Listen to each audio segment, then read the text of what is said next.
Carta a Tito. El destinatario. Tito, nacido de padres gentiles, fue convertido a la fe por Pablo. Leer capítulo 1, versículo 4. Acompañó al apóstol en su viaje a Jerusalén con ocasión del concilio y durante su estancia en Éfeso. Por 2 veces lo envió a Corinto con la misión de restablecer el orden en aquella iglesia, lo que cumplió con todo éxito. Leer 2 capítulo 7, versículo 6 y siguiente, y luego leer el capítulo 8, versículo 16 y siguientes. Liberado de su primera prisión, según los datos de las pastorales, el apóstol pasó por Creta, dejando allí a Tito, al frente de cuya iglesia se encuentra cuando Pablo le dirige la carta. En ella le encarga que vaya a Nicópolis, Epiro, para entrevistarse con él. Después lo envió a Dalmacia. Lo pueden leer en 2 de Timoteo, capítulo 4, versículo 10.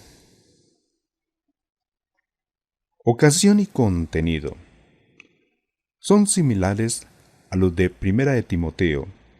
San Pablo no tuvo tiempo de evangelizar a fondo a los fieles de Creta, por lo que encargó a Tito el complementar la formación de los mismos, el carácter díscolo de los cretenses y ciertas doctrinas que predicaban, sobre todo los judeocristianos, precisaban un hombre hábil y vigoroso como Tito. El apóstol le escribe la carta con el fin de darle las oportunas instrucciones para gobernar la grey que le ha confiado y combatir las doctrinas falsas. Contiene un saludo amplio. Leer capítulo 1, versículos del 1 al 4. Señala a Tito las cualidades que ha de tener los obispos, presbíteros y la actitud que ha de observar con los indisciplinados cretenses. Leer capítulo 1, versículos del 5 al 16. Le instruye sobre los consejos que ha de dar a diversas clases de personas en conformidad con el ideal de santidad cristiana. Leer capítulo 2, versículos del 1 al 15.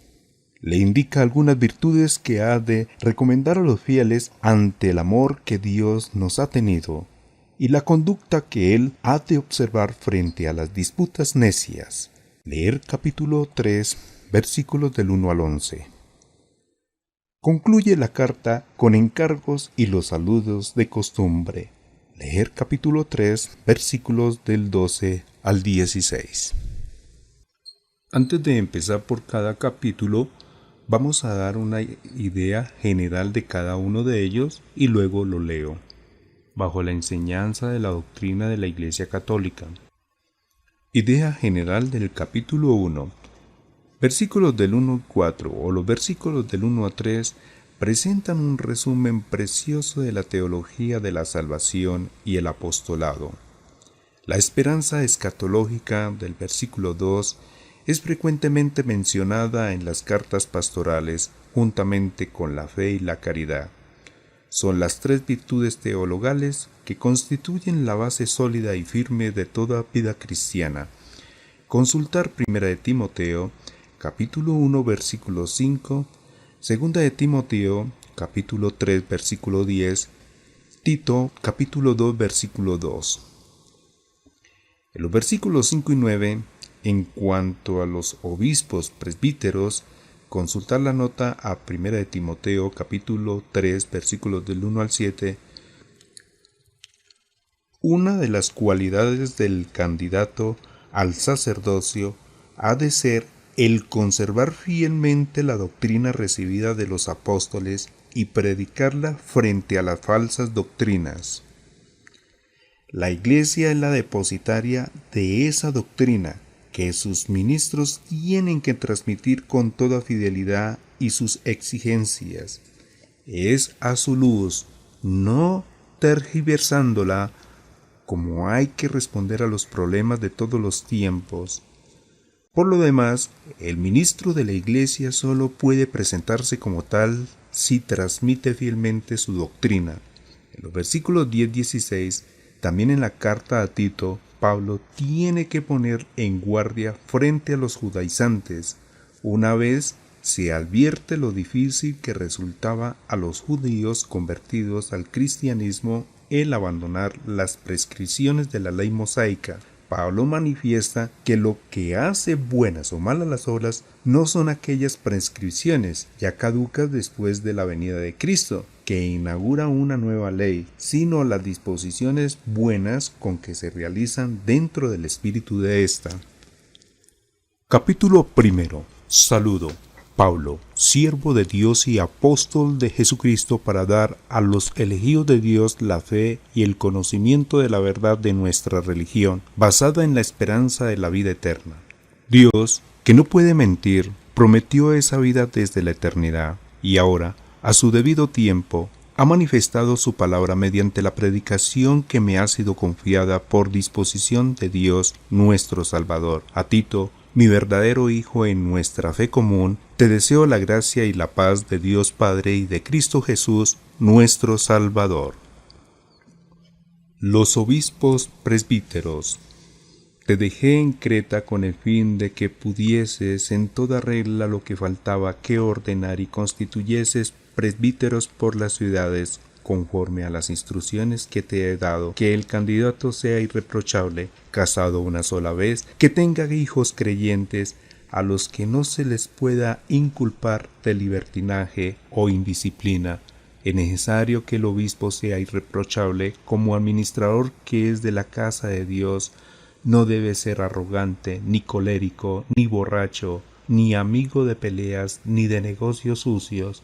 Al contrario, debe ser hospitalario, amigo del bien, prudente, justo, religioso, con dominio de sí mismo, guardador fiel de la doctrina que se le enseñó, para que sea capaz de animar a otros y de refutar a los que contradicen. Conducta con los falsos maestros. Pues hay muchos insubordinados, charlatanes y embaucadores, sobre todo entre los judíos convertidos, a los que es preciso tapar la boca. Revuelven familias enteras enseñando lo que no deben, llevados por el ansia de ganancias sucias. Ya dijo uno de ellos, su propio profeta: los cretenses son siempre mentirosos, malas bestias, glotones y gándules. ¿Y qué verdad es? Por eso, reprenderlos con energía, para que se mantengan sanos en la fe y dejen de prestar oídos a fábulas judaicas y a preceptos de hombres que vuelven sus espaldas a la verdad. Todo es limpio para los limpios, pero para los contaminados y los que no tienen fe nada es puro, porque tienen contaminada su mente y su conciencia. Hacen profesión de conocer a Dios, pero le niegan con las obras, pues son odiosos y rebeldes, incapaces de hacer nada bueno. Idea general del capítulo 2, versículos del 11 al 15. Aunque las pastorales miran más bien a la práctica de las obras cristianas, aparecen de vez en cuando en ellas principios cristianos que constituyen su mejor base y fundamento. Así, en esta pericopa, la gracia misericordiosa que se ha manifestado en Cristo Jesús y que se extiende a todos los hombres, la firme esperanza en la venida del Señor, el amor de Cristo que se entregó a la muerte de cruz para redimirnos de todos nuestros pecados. Consejos para diversas clases de personas. Tú, en cambio, predica lo que está conforme con la sana doctrina, que los ancianos sean sobrios, hombres ponderados, prudentes, sanos en la fe, en el amor, en la paciencia, que las ancianas igualmente observen una conducta digna de personas santas, que no sean calumniadoras ni dadas a la bebida, sino capaces de instruir en el bien, a fin de que enseñen a las mujeres jóvenes a amar a sus maridos y a sus hijos, a ser prudentes, honestas, cuidadosas de los quehaceres domésticos, buenas, sumisas a sus maridos, de modo que no den ocasión a que se blasfeme contra la palabra de Dios.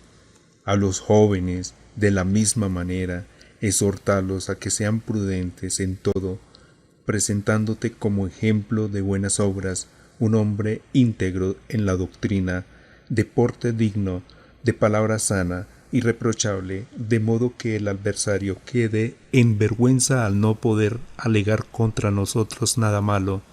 Los esclavos, que se muestren sumisos en todos a sus amos, que traten de agradarles, que no les contradigan ni les engañen, por el contrario, que sean modelo de fidelidad perfecta para hacer honor en toda la doctrina de Dios nuestro Salvador.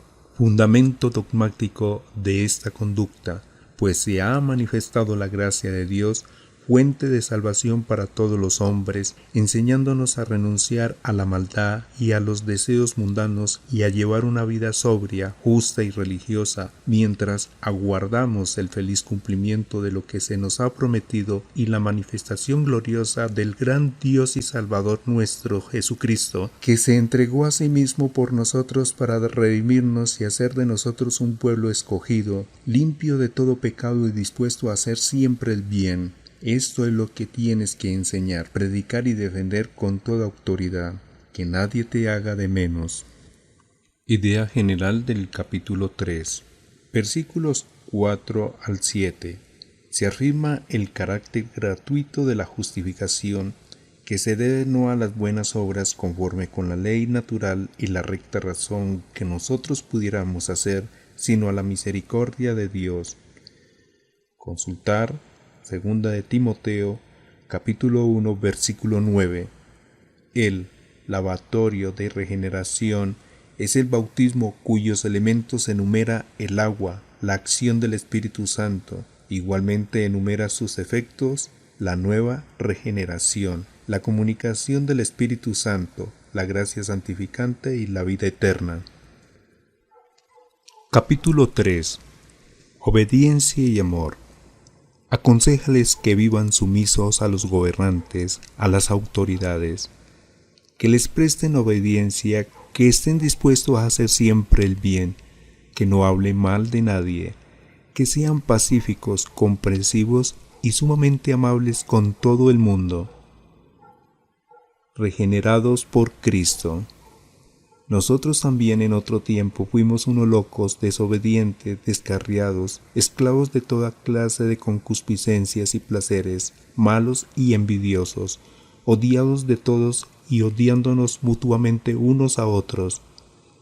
Pero Dios nuestro Salvador, al manifestar su bondad y su amor por los hombres, nos ha salvado, no por la justicia que hayamos practicado, sino por puro amor, mediante el bautismo regenerador y la renovación del Espíritu Santo, que derramó abundantemente sobre nosotros por Jesucristo nuestro Salvador, a fin de que, justificados por su gracia, seamos herederos de la vida eterna, tal y como lo esperamos.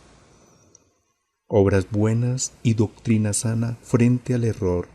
Esta doctrina es digna de crédito. Quiero que inculques constantemente estas cosas para que los que han creído en Dios sobresalgan en buenas obras. Estas cosas son buenas y útiles para los hombres. Evita, en cambio, las cuestiones tontas, las genealogías, las discusiones y polémicas sobre la ley, pues son inútiles y vanas.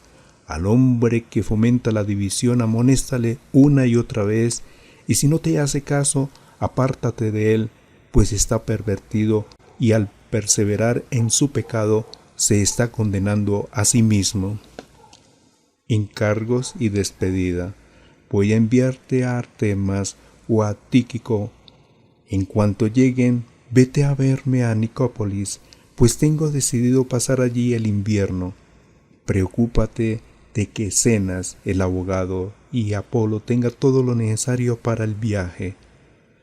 Que nuestros hermanos sean los primeros en hacer el bien y en atender a las necesidades urgentes, así serán útiles para los demás. Te saludan todos los que están conmigo. Saluda a nuestros amigos en la fe. La gracia esté con todos vosotros.